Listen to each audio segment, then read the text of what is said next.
Fíjate que ya que estamos hablando de estos temas, fue hace unos días, un par de días, que el presidente exhibió a la élite del periodismo diciendo que están muy enojados, pues porque reciben menos o no reciben dinero de la publicidad oficial. Pero sin afán más que de aclararle a la audiencia, no es que haya desaparecido el chayote, porque tú también lo has mencionado, mi querida Nancy. El chayote tal vez ya no se da del gobierno o del gobierno federal a los medios de comunicación, a los periodistas, pero puede significar chayote cuando son las empresas, cuando son los grupos de poder, cuando son los grupos políticos los que están manejando las líneas editoriales, las opiniones de estos personajes. El presidente exhibía desde este Cardona del Cristalazo hasta la compra de revistas de Krause y de Aguilar Camín y de todos estos personajes que están hoy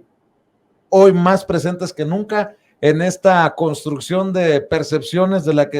las que estamos hablando, Nancy, y por eso, pues, tiran sombrerazos y patadas contra esta mañanera, porque es el mecanismo, el vehículo que usa el presidente para exhibirlos y para desmontar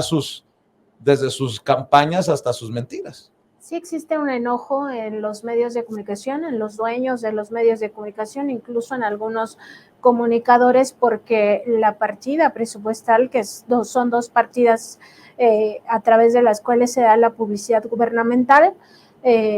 pues se recortó un 80% y no es menor, o sea, aunque sigue siendo un monto importante, entre 2,000 y 2,500 millones de pesos anuales los que se reparten por publicidad oficial y que siguen siendo los grandes medios los que todavía reciben la mayoría, no más del 50%, se concentra en 10 grandes medios de comunicación y el resto es para 3,000, 4,000 medios, ¿no? Que ya acaba siendo muy poco, muy simbólico. Existe ese malestar en ellos, porque era un negocio, porque era muy rentable que con dinero público se financiara, no a las redacciones, también hay que decirlo, porque esto de que pagan millones, pues solo ocurre en Mexicanos contra la Corrupción e la Impunidad, esto no ocurre en los medios de comunicación corporativos, ¿no? O ocurre solo con ciertas plumas o ciertas voces, ¿no? Que son las que están muy alineadas a lo que quieren los dueños de los medios de comunicación. Entonces, ese enojo existe. Existe el otro enojo que es todavía mayor porque se cortaron con otros negocios que se hacían al amparo de poseer medios de comunicación, ¿no? El negocio de las cárceles y otros negocios que se hacían ahí, o incluso estos créditos desde Bancomext y Nafin que obtenían algunos medios. Ese enojo está ahí, pero aparte está el enojo de los que gobernaban. O sea, ellos forman parte del sector económico que estaba acostumbrado a gobernar este país y ahora ya no lo tienen. Y pues sí, o sea, todavía existe lo del sobre amarillo, por supuesto, que es la forma más burda de la corrupción. Cuando siempre se habla de la corrupción en la prensa, quizá la gente piense en eso, ¿no? En el famoso sobre amarillo o en el dinero en efectivo o en el regalo que se le otorga al reportero o la reportera. Y un caso que también viene a cuento por todo lo que hemos estado investigando en torno a estas asociaciones que están dentro de la narrativa, y no solo es una narrativa, o sea, al final acaban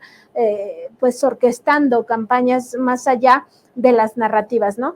Contra la Cuarta Transformación, que es Mexicanos contra la Corrupción y la Impunidad, que además es brazo jurídico de eso, porque litigó cientos de juicios de amparo contra las obras de infraestructura, el Tren Maya, el AIFA, para que no se cancelara el aeropuerto en Texcoco, toda la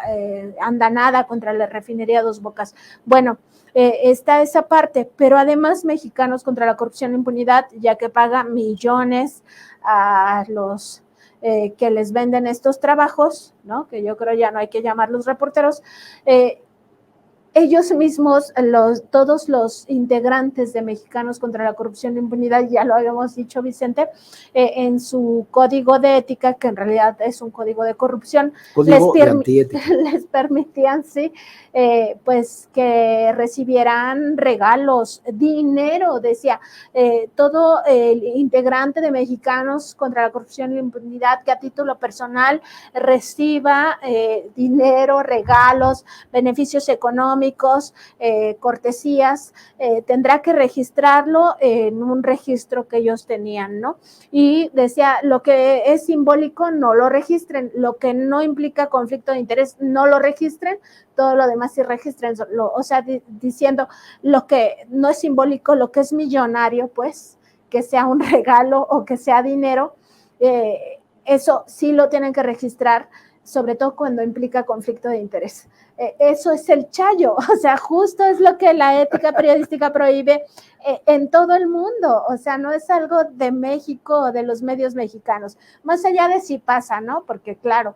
van a decir muchos de qué sirve que en tal o cual medio de comunicación corporativo tengan un código de ética muy bonito que incumplen, pero al menos en el papel estaba, aquí ni siquiera en el papel, porque nunca tuvieron la vocación de hacer periodismo, de buscar la verdad, de hacerlo con honestidad, de hacerlo con independencia, de hacerlo sin que implicara un conflicto de interés, porque tú eres parte de esa corrupción. Entonces, bueno, queda muy claro que ahí, pues ellos nunca estuvieron comprometidos con el periodismo. A ver,